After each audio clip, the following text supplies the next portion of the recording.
Welcome,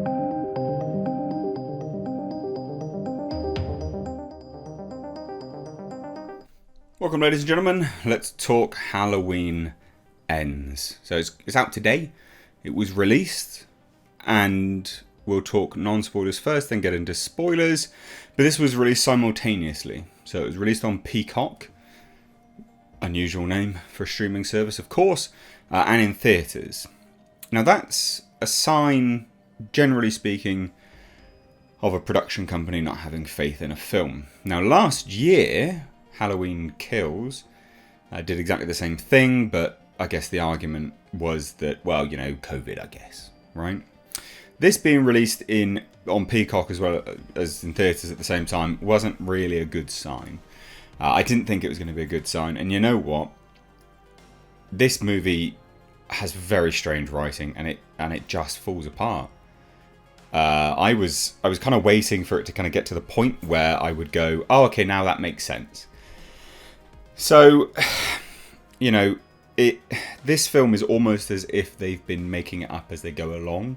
It's not as if they've had a clear-cut plan. And if this was their clear-cut plan from the start, I don't know why it got approved. I have no idea why it got approved. It was very strange. And I think one of the signifying factors of this actually being made up as they went along was that this originally was going to take place all across one evening. Like, the whole thing was one night.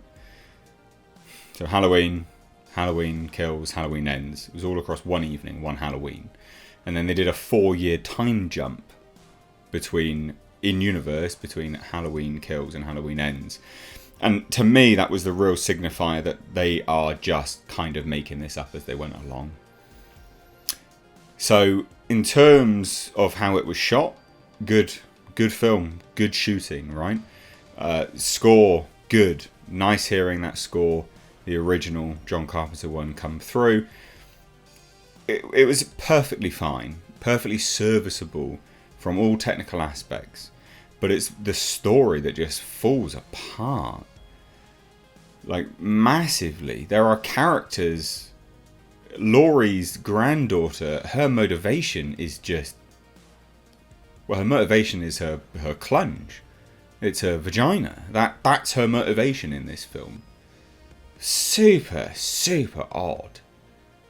To flip from her mother dying at the end of the last one to now her doing everything she possibly could, you know, to do bad stuff because vagina, I guess. Odd. Really, really odd. All the leaks were true about this film as well, which doesn't hold up that well. Now, this is an end to this set of 3 movies.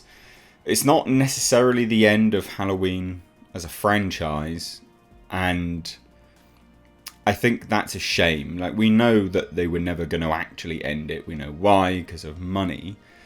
But I do think it's a shame, because I think that this should just be the end now. It should just be the end.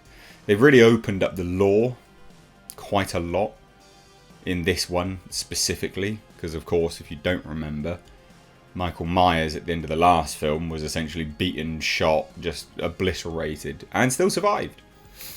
And they said, well, you know, with each kill he gets stronger. And they lean into that supernatural aspect in this one.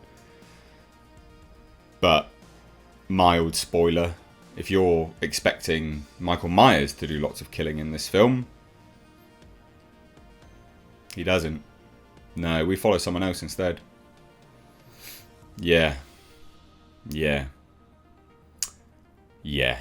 And also, the acting. Some of the acting in this is god-awful.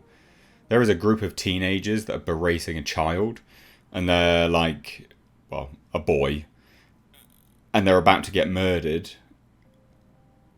The emoting on that guy's face, the leader of that group, was just terrible.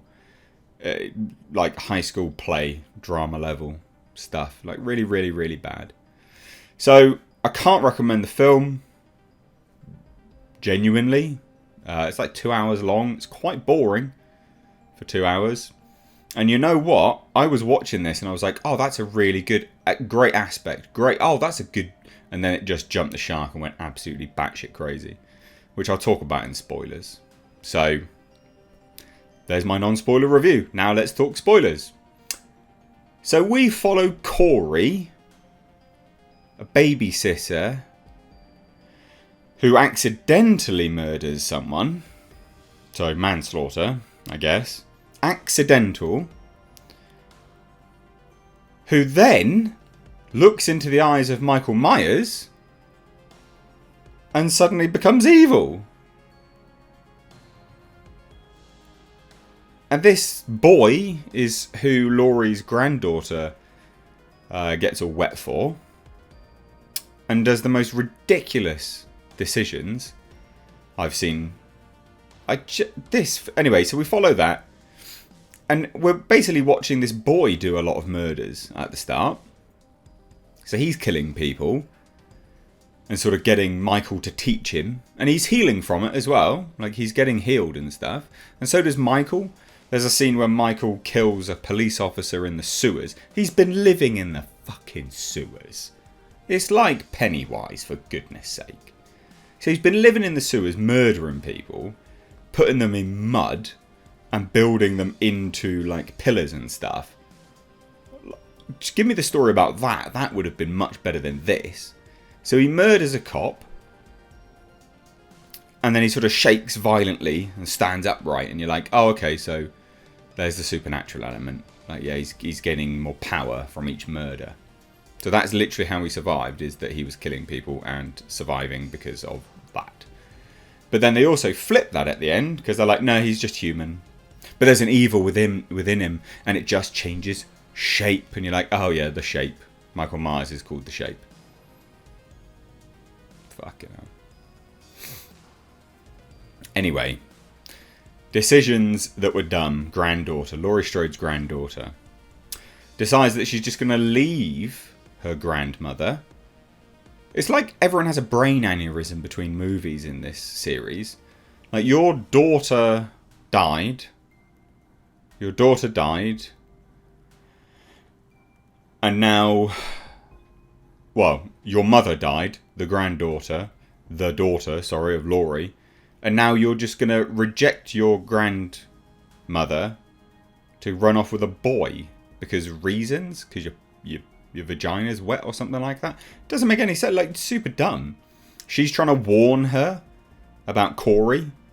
Like, look, you know, I see an evil in him. You'd think after everything Laurie had been through, everything you had seen and bore witness to as her granddaughter, you'd believe her. You'd give her the benefit of the doubt. Maybe just a little bit. But no, they don't do that at all. Of course not. Why would they do that, ladies and gents? Why would you do that? So Corey goes on like a copycat killer spree. And his hand heals up that's been cut up and stuff. But they paint him out to be sympathetic. So I don't really understand why. Don't paint him out to be sympathetic, you know.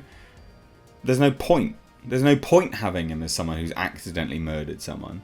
What's the only point of that whole thing is to have that as a vehicle for him and Laurie's granddaughter to get together. That's it. That's the vehicle. That's the reason that's included. But that's dumb because you're going to flip it and have him be a mass murderer. Alright, fine, whatever. So anyway, he goes to kill Laurie. Laurie shoots him several times. We see it at the end of the trailer. And then he kills himself. Because he's like, well, if Alison is the granddaughter's name, well, if I can't have her, no one can. And so he kills himself, apparently. Anyway, then the real Michael Myers turns up to face off against Laurie. And gets, like, brutally hacked up to pieces. And then thrown in a car blender. You know, those grinders? Those scrap metal grinders? Yeah, that's it. That's the end. Kind of. The actual end is Laurie writing a book. It's like Sex in the City, but Halloween. So dumb. So if you want to watch a movie of a copycat killer who's been infected with evil, because that's basically what's happened. He looked into his eyes and he's been infected with evil. That was a really dumb scene as well. Michael Myers looks into his eyes, Corey's eyes, and he can see everything he's been through and infects him with evil. dumb. Goodness me, this film was crap. Like, not good.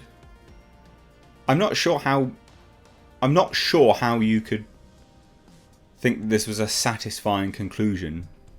Just screams cash grab, and also screams that they had no plan.